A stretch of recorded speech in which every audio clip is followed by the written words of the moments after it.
In the realm of human intimacy, sex is a universal language that transcends cultures, ages, and boundaries.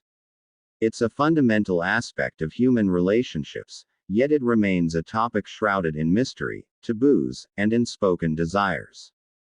Despite its importance, many individuals struggle to find satisfaction in their sexual experiences. This phenomenon affects people from all walks of life, regardless of age, gender, or relationship status. The consequences of unfulfilling sexual experiences can be far-reaching, leading to feelings of frustration, low self-esteem, and even strained relationships. It's a sensitive topic that requires a thoughtful and compassionate approach. In this story, we'll delve into the reasons behind unfulfilling sexual experiences, exploring the complexities of human intimacy and the factors that influence our sexual satisfaction. 1. The illusion of perfection. Nina stared at the ceiling, listening to the soft hum of the air conditioner. Beside her, Ryan had already turned to his side, drifting into sleep. She could hear his steady breathing, feel the warmth of his body, yet a hollow sensation lingered inside her. She loved him. She truly did, but something was missing. She had always believed that love and sex were supposed to intertwine seamlessly, like two perfectly tuned instruments playing the same melody. Yet, despite their passion, despite their efforts to please each other, satisfaction often remained just out of reach, like a song that ended before its crescendo. Was it her? Was it him? Or was it something deeper, something nobody talked about? 2. The silent epidemic in spoken dissatisfaction in relationships was everywhere. Nina saw it in her friends, in whispered conversations over wine, in the way people avoided eye contact when topics of pleasure arose. I don't know, it just feels.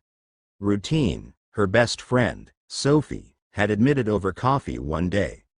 Like we're just going through the motions. Have you told him? Nina had asked. Sophie scoffed. And say what? Hey babe, love the effort, but I'm not really satisfied. That's a confidence killer. Nina had laughed, but inside, the words hit home. She hadn't told Ryan either. She had faked pleasure more times than she wanted to admit. Not because she didn't love him, but because she didn't want to hurt him. And maybe because she was afraid of what the truth would reveal. 3. The roots of discontent. Nina began to wonder. Why do so many people struggle to feel truly satisfied? She dove into research, reading articles, listening to podcasts, even attending a discreet online seminar about intimacy. The answer, she discovered, wasn't as simple as technique or attraction. It was a web of psychology, societal conditioning, and personal insecurities. The myth of spontaneous perfection. Movies and books had sold them an idea that great sex should be effortless. But in reality, even the most passionate connections needed communication and adjustment. Shame and stigma.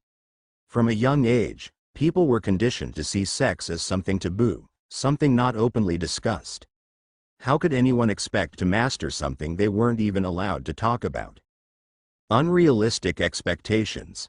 Porn, romance novels, and social media created an idealized version of intimacy. One where everyone was always in the mood, always orgasming, always perfect. But reality was messier. The fear of vulnerability. True satisfaction required openness. And for many, opening up about their deepest desires felt too risky. What if they were judged? What if they were rejected? 4. The turning point. One evening, as Nina and Ryan lay in bed, she took a deep breath and decided to break the silence. Can I ask you something? Ryan turned his head. Of course. Are you happy with our sex life? The question hung between them like a fragile thread. Ryan hesitated. I mean, yeah. I love being with you. She bit her lip. But are you satisfied? Ryan was silent for a moment. Why do you ask? Because, sometimes I feel like we're missing something, like we're holding back. Ryan exhaled, running a hand through his hair. I guess, I don't always know what you need. And I worry if I ask too much, I might make you uncomfortable." Nina's heart ached.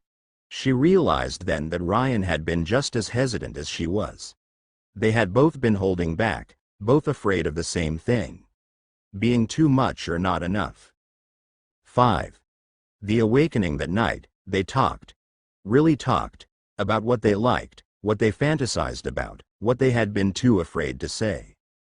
It was awkward at first, stumbling over words, blushing at admissions, but soon, it became liberating.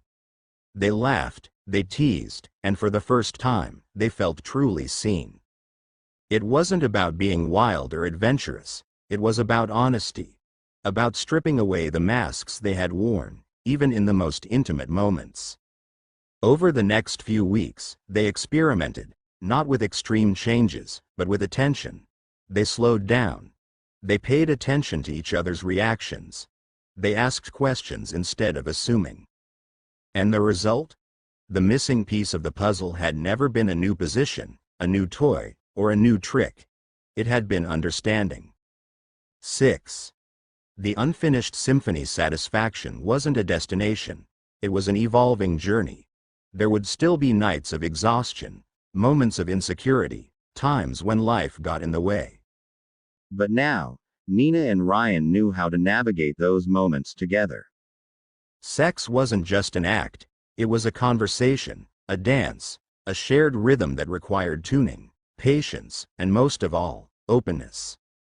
The greatest mistake people made wasn't that they couldn't find satisfaction, it was that they stopped searching for it together.